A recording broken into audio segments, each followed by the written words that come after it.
नमस्कार। लाइव जुड़ चुके हैं आप सबके साथ। आज का हमारा मेन टॉपिक है, वो टॉपिक है बारिश के साए में एशिया कप। जी हाँ, एशिया कप का आयोजन हो रहा है, लेकिन बारिश के साए में। सारे मैच बारिश से लगभग प्रभावित हो रहे हैं। जो मैच श्रीलंका में खेले जा रहे हैं, वही जो मैच पाकिस्तान में खेले जा रहे हैं, वो बिना किसी व्यवधान के समाप्त हो रहे हैं। पाकिस्तान में अभी तक देखा जाए, जो भी एशिया कप के मैच खेले गए हैं, वो बारिश का उनमें इंटरप्शन नहीं आया है। लेकिन जो दो मैच श्रीलंका में अभी तक खेले गए हैं, एक इंडिया वर्सेस पाकिस्तान का आइकॉनिक मैच बिना किसी रिजल्ट के समाप्त हुआ। वही दूसरा मैच था, वो था बांग्लादेश वर्सेस श्रीलंका। उसमें भी इंटरप्शन बीच में आया था। अब कल है इंडिया वर्सेस नेपाल, जिसमें भी लगभग 90% बारिश की आशंका है, यानी एक और मैच धुलने के आसार। अब बात आती है कि जो एशिया कप की इस बद इंतजामी, मीन्स की जो शेड्यूल हुआ है, उसका जिम्मेवार कौन है। सबको पता है इस टाइम जो श्रीलंका हुआ, चाहे इंडिया के साउथ में लाइक चेन्नई हो गया, ये सब एरिया हो गया, केरला हो गया, वहां जबरदस्त बारिश होती है, बरसात का वेदर होता है। ऐसे में श्रीलंका में शेड्यूल करना, खासकर श्रीलंका के उन हिस्सों में जहां बारिश ज्यादा आती है। अभी ये तो छोड़ दीजिए, सुपर फोर के जो मुकाबले हैं, वो सारे के सारे कोलंबो में हैं। एक मैच लाहौर में है, बाकी सारे कोलंबो के प्रेमदासा स्टेडियम में खेले जाने हैं। और कोलंबो की हालत मैं आपको बता दूं, कोलंबो में इस टाइम बाढ़ की हालत है। कोलंबो के कई हिस्सों में पानी लग चुका है, और स्टेडियम के आसपास भी कई हिस्से हैं जहां पानी लगा हुआ है। ऐसे में सुपर फोर कैसे खेला जा सकता है। सुनने में एक न्यूज आया कि जो कोलंबो के सारे मैच हैं, वो शिफ्ट होने वाले हैं पालकेले में, यानी पालकेले में अब सुपर फोर के मैच खेले जाएंगे। ऐसे में हरविंदर, मेरा आपसे सवाल है, जब पहले से डिसाइड था कि श्रीलंका में बारिश इस टाइम होगी, तो क्यों नहीं ऐसे हिस्सों का चुनाव हुआ जहां पे कम बारिश हो, जैसे कि आपका डाम्बुला हो गया, हम्बल टोटा हो गया, जहां कम बारिश पड़ती है इन कंपेयर टू श्रीलंका के अदर हिस्से, कोलंबो एंड पालकेले या कैंडी की मैं बात करूं। तो आपको क्या लगता है, इसका जिम्मेदार कौन है। तो सबसे पहले मैं सभी दर्शकों को नमस्कार करता हूं। और आज भी काफी अच्छा मैच हुआ, बांग्लादेश वर्सेस अफगानिस्तान के बीच में चल रहा था। बट अगर हम बात करें इस एशिया कप की, तो इसको एशिया कप कहना छोड़ दो भाई, इसको बना दो रेन कप। ये रेन कप वाला यहाँ पे सीन चल रहा है। एक तो वेन्यूज को लेकर या तो सारा पाकिस्तान में करते, या फिर आपका श्रीलंका में होना था। श्रीलंका में आप जो ये शेड्यूल तय करते हैं, वो कुछ रेन वगैरह देखते नहीं होगा, कहीं का वेदर, या फिर वर्ल्ड कप आप उन हिस्सों में कराते हैं जहाँ बारिश होती है। अभी हमारी वर्ल्ड कप की बहुत ही बढ़िया तैयारी चल रही है यहाँ पर। जहाँ पे हम देख रहे हैं इंडिया का जहाँ भी मैच हो रहा है, तो वहाँ पे बारिश आ ही रही है। और ये नेपाल के साथ मुकाबला होगा, वहाँ भी बहुत अच्छी तैयारी होगी हमारी। बल्लेबाजी आए या पहले गेंदबाजी आए, पूरा मुकाबला नहीं होगा। 2 पॉइंट्स के साथ हम सुपर फोर में चले जाएंगे। एक हफ्ते बाद खेलेंगे हम कोलंबो या फिर आपका पालेकेले में ही। पालेकेले में वही बॉलिंग पिच है और वही बारिश की प्रिडिक्शन है। लगातार 15 दिन यहाँ पे बारिश की संभावना मानी जा रही है। तो ये यहाँ पर चलो भाई, हम तो दर्शक है, हमारे लिए बनता है। बट जो ब्रॉडकास्टर्स होंगे, मीडिया वाले होंगे, जो फैंस होंगे, जो मैच देखने गए होंगे, उनकी क्या हालत होगी जिन्होंने टिकट बुक कर दिए यहाँ पे कोलंबो में। तो जो कोलंबो की सोची जा रही है कि हाँ कोलंबो में टिकट बुकिंग होगी, वहीं के होटल ले लिए होंगे, वहीं का सारा इंतजाम कर लिया होगा। उनका क्या, क्रिकेटर्स का क्या है, वो तो मैनेज कर ही लेंगे, उनको वहाँ होटल मिल जाएगा, बस अरेंज हो जाएगी, प्रैक्टिस हो जाएगी। उनका कुछ नहीं जाना। तो यहाँ पे जो जिम्मेदार है, यहाँ पे जो परिणाम भुगत रहे हैं, वो फैंस ही भुगत रहे हैं। तो ये चीज कहीं ना कहीं जो एशिया क्रिकेट काउंसिल है, उनके जो आपको पता है चीफ कौन है, हमारे जयशाह सर है। भाई बहुत बढ़िया इंसान है वो, बट यहाँ पे वो डिसीजन कैसे लिए और यहाँ पे चूक कैसे हो गई उनसे, यही बात देखने वाली है। तो यहाँ पे देखना चाहिए था दाम्बुला। सबसे बढ़िया वेदर वहां का माना जा रहा था कि वहां पे कोई बारिश नहीं है, कोई दिक्कत नहीं है। और पाकिस्तान की तरफ से ये मैसेज सर्कुलेट किया जा रहा है कि ईगो के कारण उन्होंने सिर्फ और सिर्फ यहाँ पे, क्योंकि यहाँ पे इंडियन फैंस ज्यादा पहुंचते हैं और वहाँ पे सपोर्ट इंडियन फैंस का ज्यादा है। तो क्या आप मानते हो कि क्यों दामुला में नहीं किए? और क्या ये जो पाकिस्तान में मैसेज सर्कुलेट हो रहा है कि जानबूझ के ऐसी लोकेशन में किया गया, पाले केले में, जहाँ पे वो अपनी ईगो को वहां पे स्टेबल कर सके? तो आपका क्या मानना है कि क्या ईगो थी या फिर कुछ और था कि श्रीलंका के उस हिस्से में एशिया कप के जो मैचेस हैं वो कराए जा रहे हैं? देखिए, जहां तक मैं डाम्बुला की बात करूं, डाम्बुला में 2010 तक रेगुलर मैचेज होते थे। याद करो, 2010 में कुछ एक वहां पे कुछ टीम इंडिया को प्रॉब्लम हुई थी, टीम इंडिया को। उसके बाद से टीम इंडिया डाम्बुला का नाम सुनते ही उसे इनकार कर देती है, उनको डाम्बुला में खेलना नहीं है, ऐसी रिपोर्ट सामने आती है। मेरे पास कोई इसका ऑन रिकॉर्ड नहीं है, लेकिन जो हम लोग सुनते हैं, गॉसिप सुनते हैं, उनसे इस बात का अंदाजा लगता है कि डाम्बुला में टीम इंडिया नहीं खेलना चाहती है। मेरे अनुसार अगर श्रीलंका ही क्यों, श्रीलंका ही क्यों, वेन्यू में, कंट्री में श्रीलंका का चयन होना ही नहीं चाहिए था, क्योंकि बरसात का मौसम होता है। आपके पास अनदर ऑप्शन था यूएई का। यूएई में बोला गया कि इस टाइम हीट वेव होगा, वहां पे खेलना मुश्किल होगा, लेकिन आप याद करो कि आपने इसी टाइम, इसी वेदर में आपने वहां आईपीएल खेला, इसी वेदर में आपने वहां 2018 में एशिया कप खेला, 50 ओवर का। आपने, आपको याद होगा 50 ओवर का एशिया कप, और सक्सेसफुली यूएई में हुआ। तो क्या यूएई चाहे कतर में वहां नहीं कराया जा सकता था, या बांग्लादेश को मेजबानी बांग्लादेश को मेजबानी दी जाती, लेकिन श्रीलंका को दी गई।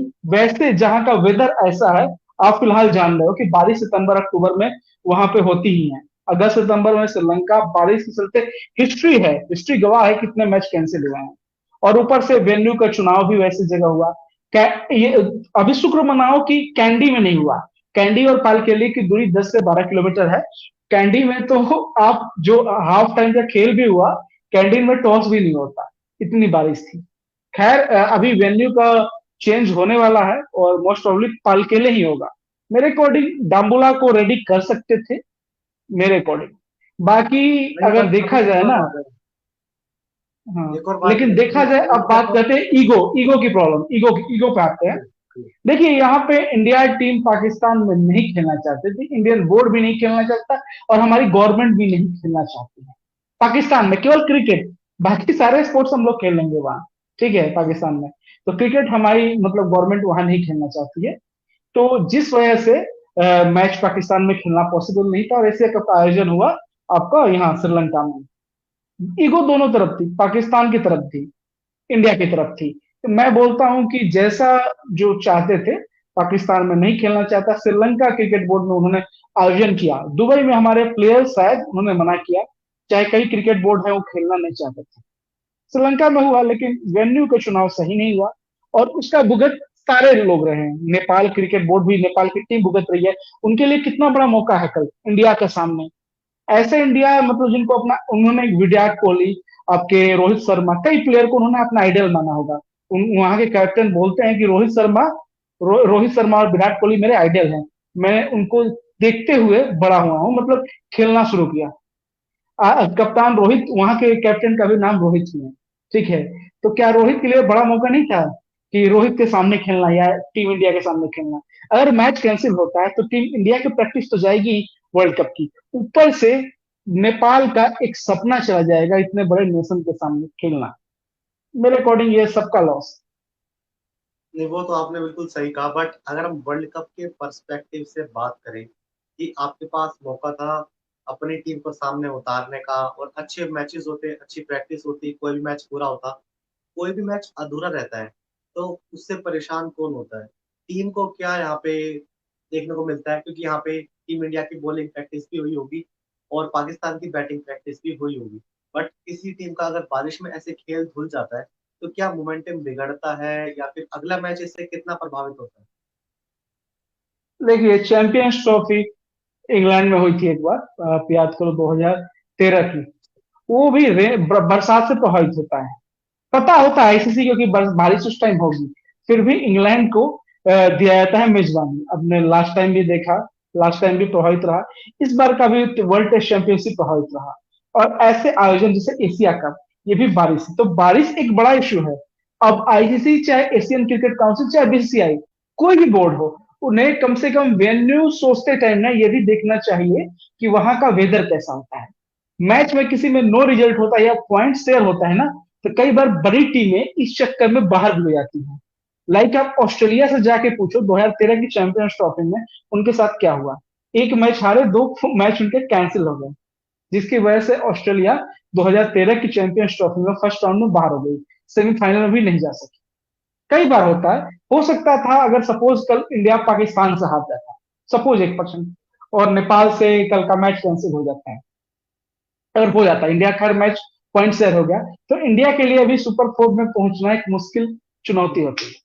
वहीं अगर सपोज सुपर फोर का ही मैच हो, पाकिस्तान वाला मैच फिर से पॉइंट शेयर हो जाए, या नेपाल इससे मैच है, श्रीलंका चाहे अफगानिस्तान से चाहे बांग्लादेश से, वहां भी पॉइंट शेयर हो जाए, हो सकता है टीम इंडिया फाइनल ही ना खेल पाए। तो भाई अगर मगर की स्थिति है, यही हालात वर्ल्ड कप में ना आ जाए ना, वहां भी ड्यू फैक्टर रहेगा एक बहुत बड़ा चुनौती। तो मेरे अकॉर्डिंग ये सबके लिए एक बहुत बड़ा झटका है, और मैचों का मजा किरकिरा हो रहा है। कल कितना अच्छा मोमेंटम बना हुआ था, 266 इंडिया ने बनाए थे, 267 का टारगेट था, ये कोई छोटा मोटा टारगेट नहीं था। और इस पिच पे ना मेरे अकॉर्डिंग ये अच्छा टारगेट था, और एक अच्छी चुनौती पाकिस्तान की थी। और जो बोल रहे हैं ना कि पाकिस्तान जीतने के चांस थे, यहाँ पर चेज इजी नहीं है, नहीं, हाईएस्ट इसके बारे टू में हम फोर्टी थोड़ी ट्वेंटी देर में फोर्टी चर्चा फाइव है। करेंगे। इसके बारे में थोड़ी देर में चर्चा करेंगे, पर अभी सबसे पहले हम बात करते हैं कि जो आज मुकाबला हुआ बांग्लादेश वर्सेस अफगानिस्तान के बीच में, पाकिस्तान में ये मुकाबला था। और आप ये बताइए कि अफगानिस्तान की बॉलिंग को क्या हुआ, जहां वो श्रीलंका में थे, पाकिस्तान के खिलाफ खेल रहे थे, उनके स्पिनर की तिगड़ी भी चल रही थी, उनके पेसर भी चल रहे थे। जैसे ही वो मुल्तान पहुंचे, वो बिल्कुल टाइट टाइट फिस हो गए और पूरे 350 करीब बना दिया यहाँ बांग्लादेश। तो क्या गलती थी अफगानिस्तान की? फ्लैट ट्रैक, फ्लैट ट्रैक, एक तो ऊपर से फ्लैट ट्रैक में इतनी गंदी बॉलिंग। राशिद खान को क्या हुआ, 10 ओवर में 66 खा लिए, विकेटलेस रहे। मुजीबुर रहमान, मोहम्मद नबी अच्छे अच्छे बॉलर थे, लेकिन फिर भी मेरे अकॉर्डिंग अफगानिस्तान की ये बॉलिंग की फ्लॉप है। ऊपर से बैटिंग में आप अच्छी सिचुएशन में थे, 191 पे आपके 3 विकेट थे, और लगभग 10 से 15 में आप 5 विकेट खो देते हो। तो ऐसे में बड़ी हार तो होनी ही थी। और खैर बांग्लादेश ने क्लास क्रिकेट खेली, पहले मैच में जो उन्होंने गंदी क्रिकेट खेली, उसके बाद उन्होंने वापसी की है, क्या जबरदस्त वापसी की। अच्छी बैटिंग, अच्छी बॉलिंग, तस्कीन अहमद की शानदार गेंदबाजी, ऊपर से राशिद खान ने प्रयास जरूर किया बैटिंग में, लेकिन जो उनका मेन काम था बॉलिंग, वहां पे फ्लॉप साबित हुआ। तो कुल मिलाकर बांग्लादेश ने अच्छी क्रिकेट खेली। और साथ ही मैं बताना चाहूंगा, बांग्लादेश सुपर फोर के लिए क्वालिफाई कर चुकी है, क्योंकि इन्होंने बड़े अंतर से जीता है 89 रन से। तो ऑफिशियली बांग्लादेश की टीम क्वालिफाई कर गई है, क्योंकि श्रीलंका की टीम अगर जीतती है तो श्रीलंका क्वालिफाई कर जाएगी।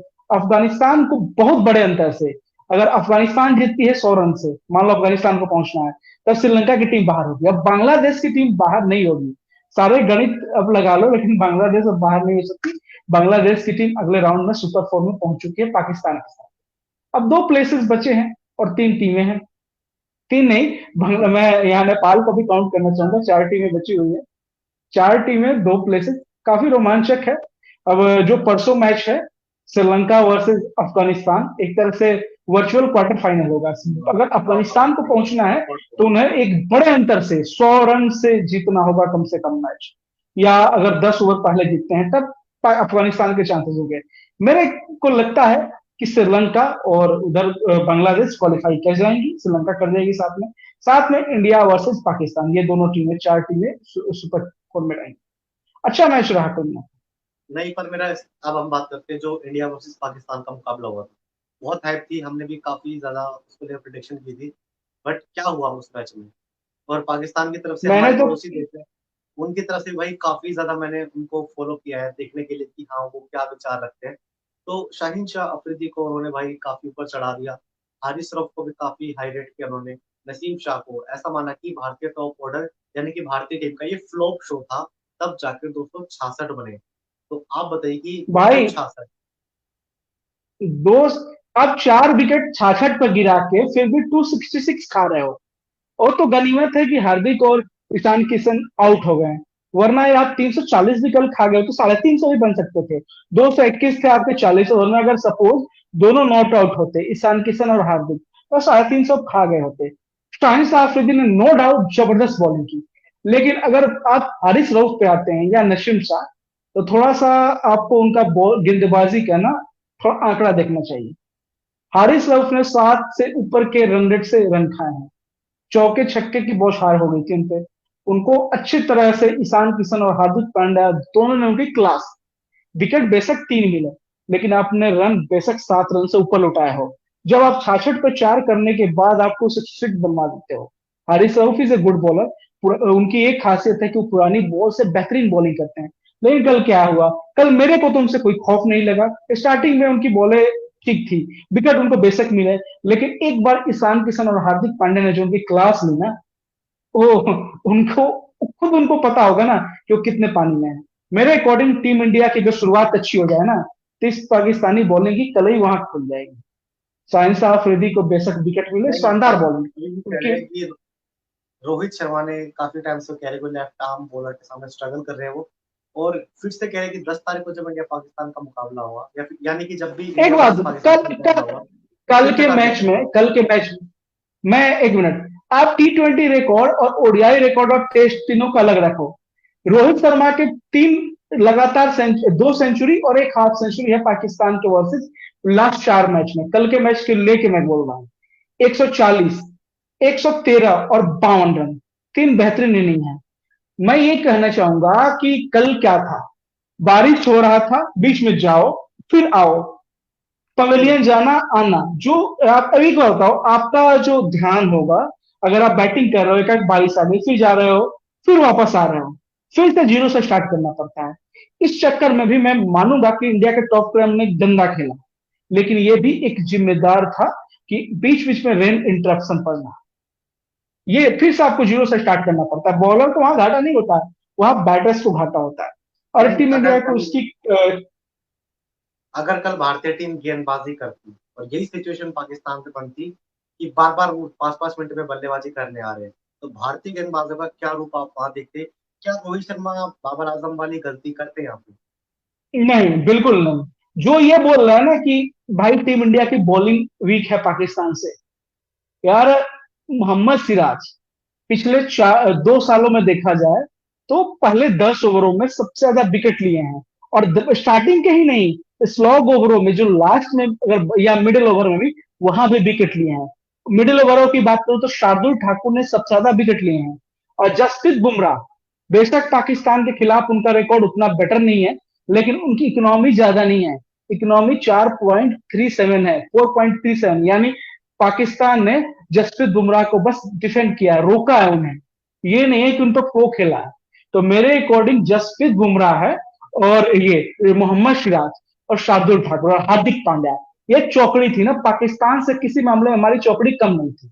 ये अलग बात है कि पाकिस्तान को एक ओवरकास्ट कंडीशन में पहले बॉलिंग करने का मौका मिला। आप अंडर राइट ना, अब जसप्रीत बुमराह की बॉल देखते हैं, पाकिस्तानी बैटर्स के ना समझ भी नहीं आती, क्योंकि यहाँ पर चेज मुश्किल है। यहाँ की जो लाइट्स भी है ना, मैं पालकेले की बता रहा हूँ, यहाँ की लाइट्स भी है, वो बैट्समैन को काफी परेशान करती है। आप रिकॉर्ड उठा के रख लिए, नहीं, 240 चेज अभी करने अभी में यहाँ ना रिसेंट मुकाबला लोग। होगा, इंडिया वर्सेस पाकिस्तान से पहले अभी रिसेंट मुकाबला होगा, अफगानिस्तान वर्सेस पाकिस्तान की बायलैटरल सीरीज थी, पाले किले में उनके मैच हो रहे थे। पाकिस्तान 201 पे ऑल आउट हुआ था। जैसे ही लाइट आई, अफगानिस्तान की टीम बैटिंग करने आई, कितने पे ढेर हुई आपको याद होगा? 59 पे ढेर हो गई थी। हारिस रऊफ ने 5 भाई विकेट वहां लिए थे, सारा विकेट फास्ट अंडर बॉलर ने लाइट्स, लिए थे। जो लोग, कई लोगों ने रोहित शर्मा को आड़े हाथ लिया कि आपने तो अजित फील्डिंग बैटिंग ले ली। भाई यहाँ पे वही 150 की स्पीड, वही शाहिन अफरीदी का स्विंग, आप अगर अंडर लाइट्स खेलते ना, तो शायद ये स्थिति कुछ और होती। वहां पे आपको 200 रन भी चेज करना ना मुश्किल साबित हो सकता था, अंडर लाइट्स। लेकिन ये आपने सूर्य की रोशनी थी, जब टॉस हुआ तो सनलाइट थी, ओवरकास्ट कंडीशन उसके बाद आई। ओवरकास्ट कंडीशन में स्विंग करता है ना, तो बड़े बड़े बैट्समैन होते हैं ना, वो गिर जाते हैं। जो ऑस्ट्रेलियन इंग्लैंड की बैटिंग को बोल रहे हैं ना, स्विंग में उन्हें भी मैंने गिरते हुए देखा है। रोहित शर्मा की बेशक कमजोरी है, इस पे काम करना होगा।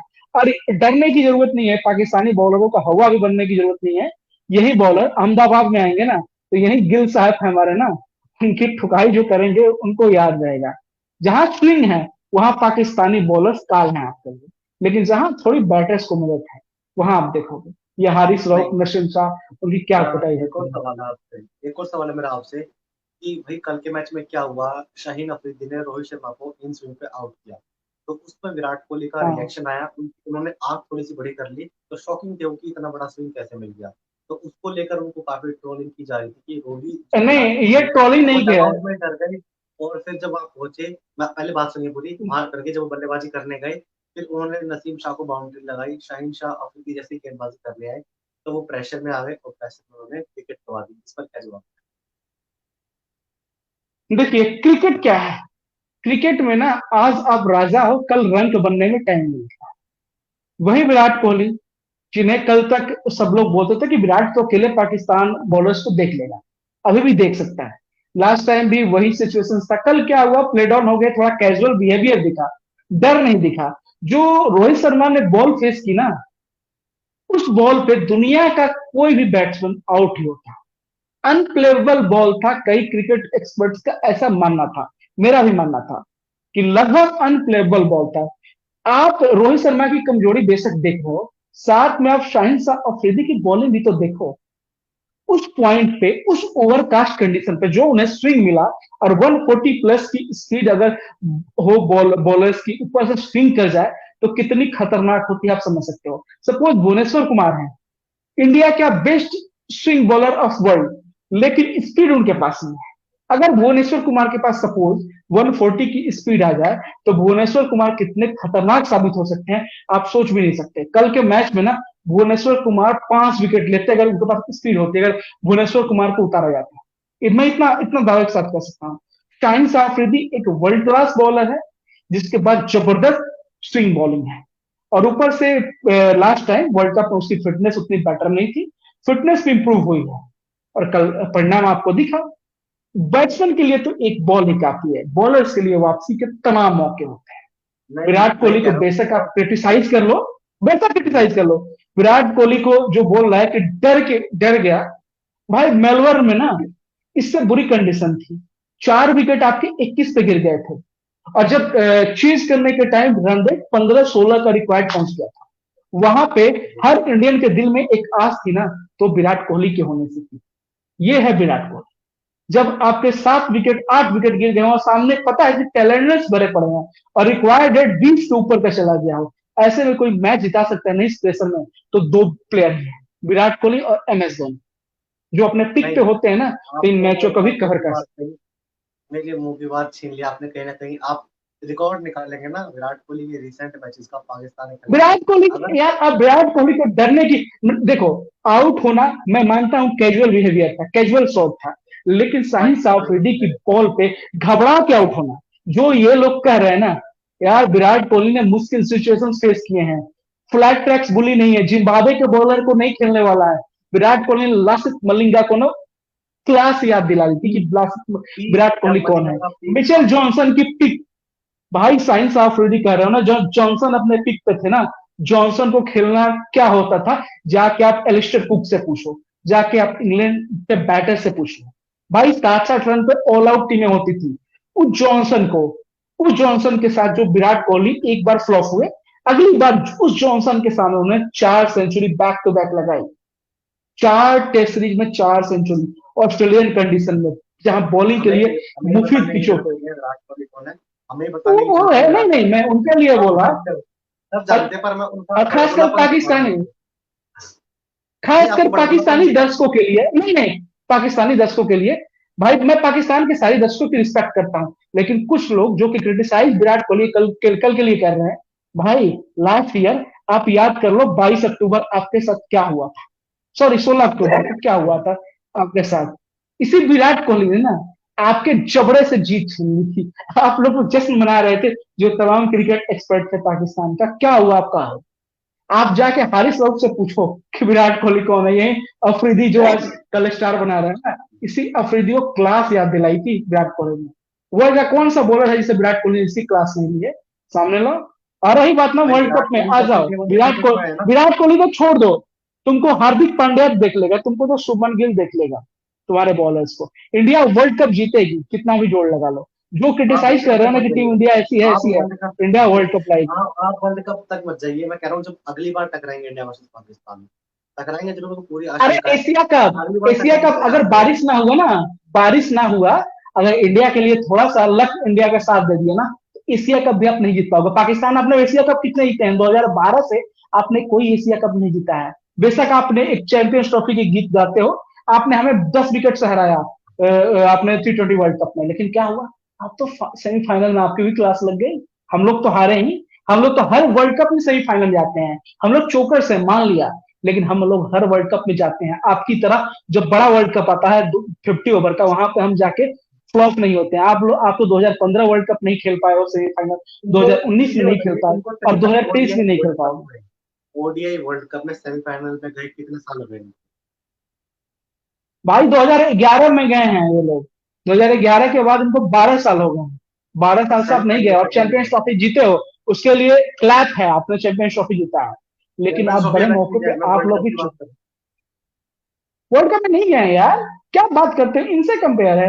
भाई दोनों टीमें हैं, इंडिया की टीम ने सेमीफाइनल किया 2011 चैंपियन, 2015 सेमीफाइनल, 2019 सेमीफाइनल, और 2023 जीतेंगे ट्रॉफी, हूँ। अभी लहराएंगे टीम इंडिया तिरंगा, का देख ना, लेना। आपसे मेरा एक सवाल है।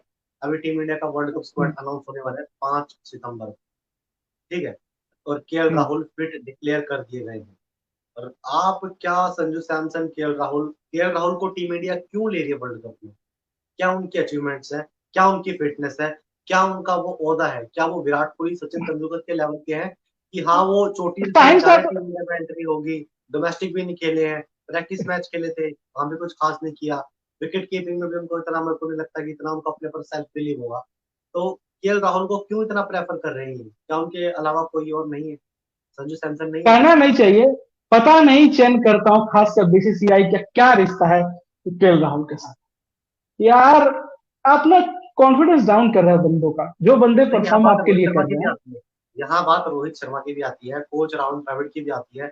वो रिक्वायरमेंट रखते हैं तभी तो केएल राहुल को ले रहे हैं, अपनी तरफ से थोड़ी सेलेक्टर भेज रहे हो। बिल्कुल। मेरे को समझ नहीं आता यार, केएल राहुल, लोग बोलते हैं कि 3 डाउन को उन्होंने अच्छी नहीं खेल दी है। यार अब तो यहाँ चर्चाएं होने लगी है कि अब ईशान किशन बाहर नहीं होंगे, अब बाहर होंगे आपके श्रेयस अय्यर। यार वो प्लेयर जो कि 2 डाउन पे आके परफॉर्म कर रहा है, कल भी उसने अच्छी शुरुआत की थी, 9 गेंदों भाई पर ईशान 14 रन। किशन ने ओपनिंग करते हुए तीसरे नंबर पे, चौथे नंबर पे और पांचवें नंबर पे भी आके उन्होंने स्कोर कर दिया है। तो अपने आप को प्रूव करने के लिए क्या करें? 4 मैच में 4 लगातार अर्धशतक, एक डबल सेंचुरी वो लगा चुके हैं। और क्या प्रूव करे भाई? ऐसी क्रूशियल केएल राहुल सिचुएशन का में जब आपको नहीं प्रूव नहीं करना है। केएल राहुल का हाईएस्ट स्कोर कितना है वो ओडीआई में, पूछो। एक सौ अच्छा। 19 की 20 ऐसे, 114 ऐसे ही कुछ है, याद भी नहीं है। और जी। ईशान किशन का 210 है।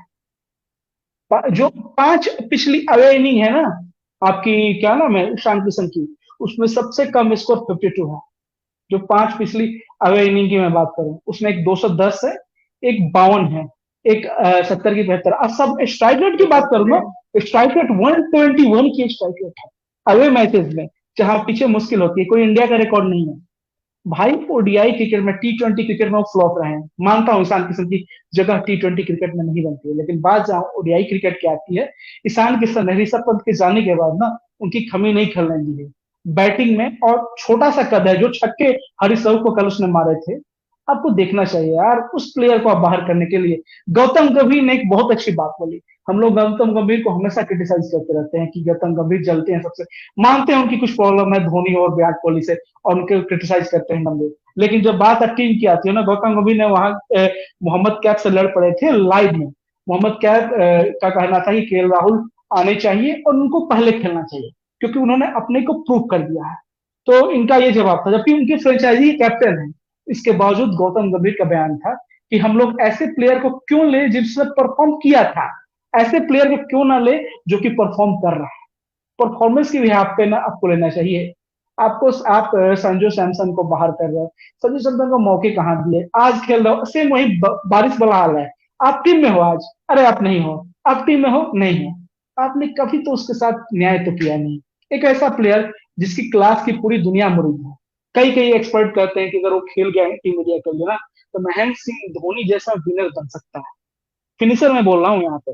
महेंद्र सिंह धोनी तो लीजेंड है, उतने बड़े लीजेंड, लेकिन फिर भी संजू सैमसन में वो क्षमता है, लेकिन हमने कभी उसको यूज नहीं किया, हमने उसे बड़ा प्लेयर बनाया ही नहीं।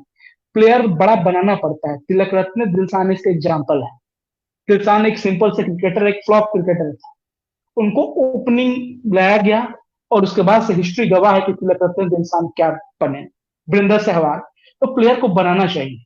आपके पास संजू सैमसन बेहतरीन प्लेयर है, आप उन पर भरोसा करें, वो आपको ना वर्ल्ड कप लेके देगा, इंपॉर्टेंट मैच में परफॉर्म करके देगा।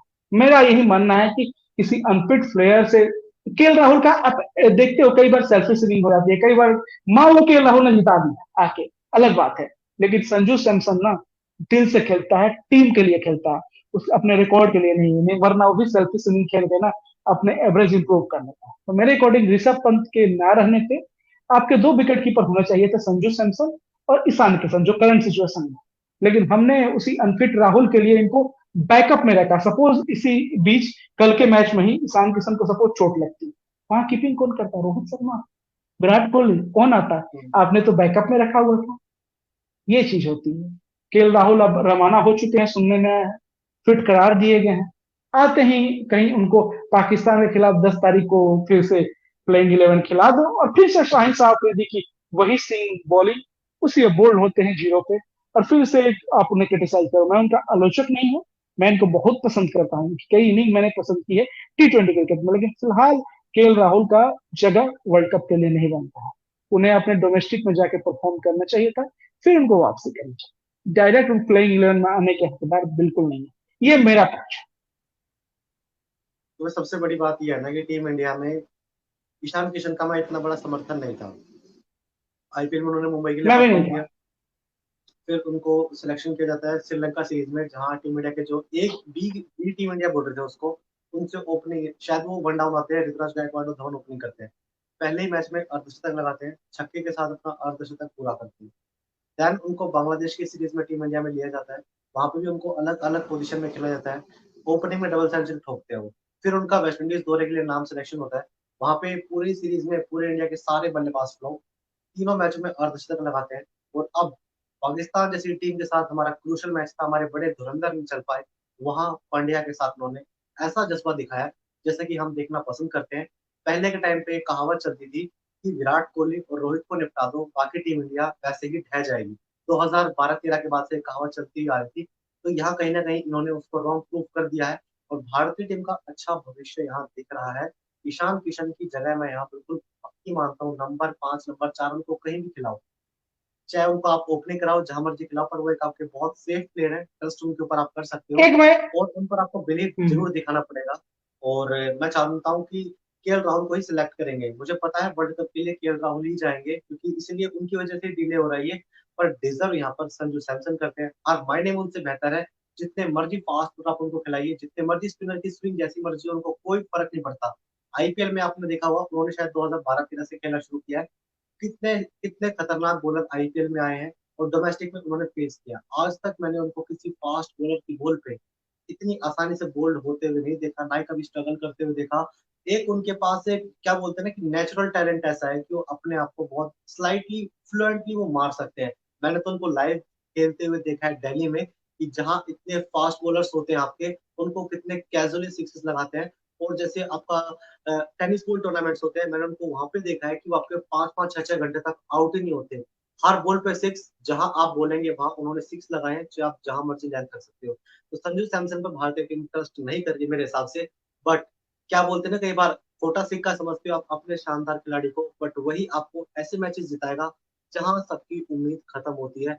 वही संजू सैमसन की उम्मीद शुरू होती है। ये आप राजस्थान रॉयल्स में और जब वो दिल्ली डेयर डेविल्स में थे, वहां भी उन्होंने कई बार दिखा दिया ये चीज। तो आप अपनी बात कंटिन्यू करिए।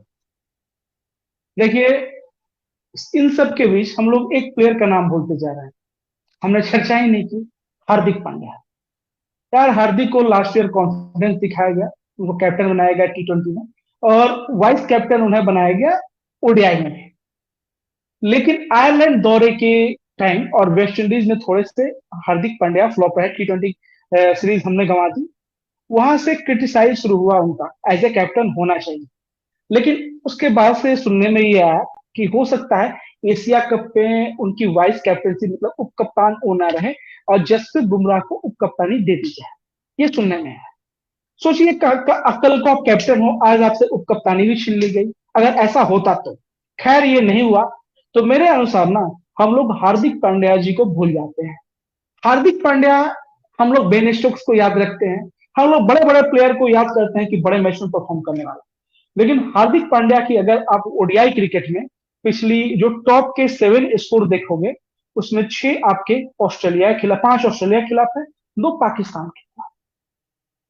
आप इस चीज का मतलब समझ रहे हो? ये नहीं कि 6 सारे इंडिया में है, ऑस्ट्रेलिया में भी उन्होंने किया हुआ है, उन्होंने इंग्लैंड में परफॉर्म किया हुआ है चैंपियनशिप में पाकिस्तान के खिलाफ।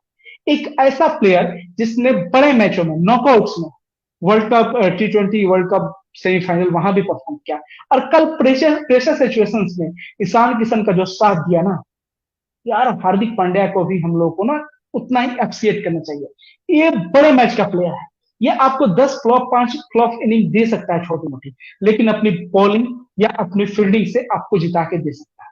तो मेरे अनुसार हमें हार्दिक पांड्या ऐसे एक डायमंड जो हमारे पास ऑलराउंडर है, जिसकी हम लोग छपरी कई लैंग्वेज में ये करके हम लोग रिस्पेक्ट नहीं करते हैं, तो हमें ये नहीं बोलना चाहिए। आपको हार्दिक पांड्या ने ऑलमोस्ट पाकिस्तान के खिलाफ 2 ऐसे मैच जिता के दिए जो कि आप हार रहे थे। लास्ट ईयर एशिया कप पहला मैच, और इस बार आपने कल का मैच ऑलमोस्ट जिता वर्ल्ड ही कप दिया था। कल का मैच अगर पूरा वर्ल्ड होता कप ना तो 2022 2 से 3 विकेट पंड्या को। और वर्ल्ड कप वर्ल्ड कप 2022 2022 में विराट कोहली के साथ उसमें पार्टनरशिप विराट में। कोहली के साथ पार्टनर से मुश्किल सिचुएशंस में। तो हार्दिक पांड्या मेरे अनुसार एक्स फैक्टर है वर्ल्ड कप के। वर्ल्ड कप तक मेन उनका कंसर्न है जो बैक प्रॉब्लम है, जो उनको एशिया कप में लगा था, उसके बावजूद वापसी करना, स्टेशन पर लिटा के ले गया गया, उसके बाद वापसी करके और जो परफॉर्मेंस देना, गुजरात टाइटंस को आईपीएल जिताना और इंटरनेशनल क्रिकेट में वर्ल्ड कप में परफॉर्म करना मुश्किल मैच है। ये है हमारा हार्दिक पांड्या। आप अगर बेन स्टोक्स पे आप उसके लिए तालियां बजा रहे हो ना, तो एक हार्दिक पांड्या को प्लीज छपरी जैसे वर्ड करके आप संबोधित ना करें और कमेंट्स ना करें, क्योंकि हार्दिक पांड्या ना एक डायमंड है। ऐसा ऑलराउंडर ना, मैं लाइव में बोल रहा हूँ, ऐसा फास्ट बॉलिंग ऑलराउंडर ना कपिल देव सर के बाद कोई पैदा नहीं हुआ टीम इंडिया में फास्ट बॉलिंग में। स्पिनिंग ऑलराउंडर रविंद्र जडेजा बेशक है, लेकिन इतना जुझारू प्लेयर मेरे अनुसार हार्दिक पांड्या एक वर्ल्ड कप में तुरुप का इक्का साबित होगा, एक्स फैक्टर होगा। और ये एशिया कप में आप देख लेना, हो सकता है अगले मैच में वो 0 पे आउट हो जाए, लेकिन वो आपको बड़े मैचों में ना कहते हैं, हार्दिक पांड्या का कहना है कि मैं प्रेशर में ना और ज्यादा अच्छा खेलना चाहता हूँ, क्योंकि मेरे को प्रेशर झेलना अच्छा लगता है। ये कहना है हार्दिक पांड्या का, उसकी जिम्मेदारी दो, वो आपको वर्ल्ड कप देगा। जैसे युवराज सिंह इंपॉर्टेंट प्लेयर थे, वैसे रविंद्र जडेजा और आपके हार्दिक पांड्या ऑलराउंडर बहुत इंपॉर्टेंट रखते हैं इस वर्ल्ड कप के लिए। आपका इस पर क्या विचार भाई, हार्दिक पांड्या ने कब प्रूव नहीं किया। मैं तो वो मैच सोच रहा था कि उन्होंने कब स्कोर नहीं किया। पूरी टीम इंडिया फ्लॉप हो चुकी थी। चाहे आप, जब से इनका करियर शुरू हुआ है 2016 का वर्ल्ड कप खेले थे, धोनी ने इन पे ट्रस्ट किया। और जब ये डेब्यू कर रहे थे ऑस्ट्रेलिया के खिलाफ, 20 रन खाए थे उन्होंने पहले ओवर में। 20 रन मायने रखते हैं। कोई भी कप्तान है? हो, कोई भी खिलाड़ी होगा, पहले ओवर 20 रन खाएगा, टूट जाएगा वो आधे से ज्यादा। हार्दिक पांड्या वैसा खिलाड़ी था, उन्होंने गेंदबाजी में अपना ट्रस्ट दिखाया और दूसरों में वापसी करके टीम इंडिया वो मुकाबला जीत गई। फिर उसके बाद आते हैं आपके T20 वर्ल्ड कप। बांग्लादेश के खिलाफ लगभग आप मैच हार गए थे, 99% तक वो मैच लगभग टीम हार जाती है। एक हार्दिक पांड्या को ही अपने पे सेल्फ ली था और हल्का सा इनका लक था, लास्ट ओवर पे से बांग्लादेश से 1 रन निकल दे दिया। ठीक है। उसके बाद आता है भाई बिल्कुल। आपका एशिया कप 2018। वहां भी हार्दिक पांड्या अपने आप को प्रूव करते हैं। 17 की चैंपियंस ट्रॉफी आती है, पूरी टीम इंडिया वहां पे ढेर, सबके सब जितने बड़े हमारे सवा शेर थे सब ढेर। इकलौता बल्लेबाज चलता है कौन जिस पर कोई ट्रस्ट नहीं करता उस समय 2017 में, कौन था? हार्दिक पांड्या। मारा था मुंबई इंडियंस के लिए रन, बट टीम इंडिया के लिए ये चीज करके दिखाएगा, ये किसी को भरोसा नहीं था। उसके बाद आ जाइए 2019 में, रन थे उनके 30-35 करीब थे ऐसे कुछ, पर इतनी प्रेशर कंडीशन में, इतनी प्रेशर कंडीशन में बस उनका टाइमिंग अच्छे से नहीं हुई, नहीं तो वो मैच भी हार्दिक पांड्या मैं गारंटी दे रहा हूँ निकाल के ले जाते। बट वो 30-35 रन आपके हार में है ना, इसलिए उनको कोई नहीं देख रहा। बट वो अगर जीत जाते टीम इंडिया तो वही टीम इंडिया के लिए पॉजिटिव ना आते। फिर होता है भैया का बिल्कुल एशिया कप 2000। भाई, शायद हरविंदर की वीडियो में इंटरप्शन आ रहा है, तो हरविंदर बता रहे थे एशिया कप में, लास्ट एशिया कप में जो परफॉर्मेंस हार्दिक पांड्या है, मेरे अनुसार वर्ल्ड कप के लिए ना हार्दिक पांड्या टीम इंडिया के एक्स फैक्टर है। ये मैं ही नहीं, इससे सब लोग इत्तेफाक रखते हैं। मेरे according Hardik Pandya world cup के सबसे बड़े मैच विनर्स में से एक है। अब एक न्यूज आज आती है, वो आती है कि जसप्रीत बुमराह जो है वो इंडिया रवाना हो गए हैं मुंबई कोलंबो से। सबके लिए एक बहुत बड़ा झटका था। हम सबको लगा कि कहीं जसप्रीत बुमराह फिर से चोटिल तो नहीं हो गए, लेकिन कल उन्होंने नेट्स में अच्छी बॉलिंग की थी और 3 स्पेल डाले। ऐसे में सबको विश्वास था कि नहीं, फिटनेस इशू नहीं होगा। तो सुनने में ये आया है कि उनको कुछ पारिवारिक कारणों की वजह से जाना पड़ रहा है इंडिया। वापस मुंबई के लिए उन्होंने उड़ान भर ली है, और मोस्ट प्रोबली वो वापस आएंगे आपके और सुपर फोर में खेलेंगे। ऐसा कहना है कि सुपर फोर में पाकिस्तान के खिलाफ मैच से 10 तारीख को वो वापसी करेंगे। तो ऐसा कोई नहीं है, घबराने की जरूरत नहीं है। जसप्रीत बुमराह टोटल फिट है और बिल्कुल वापसी करेंगे, बिल्कुल वापसी करेंगे जसप्रीत बुमराह। तो कुल मिला के हमने आपके सामने स्पोर्ट्स पे तमाम चर्चाएं, टीम इंडिया के स्ट्रेंथ्स को बताया, बाकी सारी चीजों पर चर्चा की, एशिया कप में जो बद इंतजामी है और बारिश की वजह से जो मैच प्रभावित हो रहे हैं उस पर बात की। कल या परसों हो सकता है टीम इंडिया का वर्ल्ड कप के लिए सिलेक्शन होगा। आपको क्या लगता है, केएल राहुल और संजू सैमसन और ईशान किशन, इनमें कौन से दो विकेट कीपर वर्ल्ड कप के लिए होने चाहिए? क्या लगता है आपको? अपनी राय कमेंट बॉक्स में जरूर दें और तमाम अपडेट्स के लिए हमारे चैनल को जरूर सब्सक्राइब करें। अगर वीडियो आप यूट्यूब पर देख रहे हैं, फेसबुक पर वीडियो अगर देख रहे हैं तो हमारे पेज को फॉलो अवश्य करें। हम आपके लिए डे बाय डे नए अपडेट्स, नए लाइव लाएंगे और डेली आप लोगों के लिए क्रिकेट का एक नया अपडेट्स होगा। और कल इंडिया वर्सेस नेपाल मैच है, उसके भी तमाम अपडेट्स हम लोग आप सबके सामने लाएंगे। तो अब विदा लेने का वक्त आ गया है, तो मेरे को यानी रोहित को दीजिए इजाजत। अगर वीडियो अच्छा लगे तो इस वीडियो को शेयर अवश्य करें अगर वीडियो अच्छा लगे। तो विदा लेते हैं आपसे। नमस्कार, धन्यवाद, जय हिंद, जय भारत।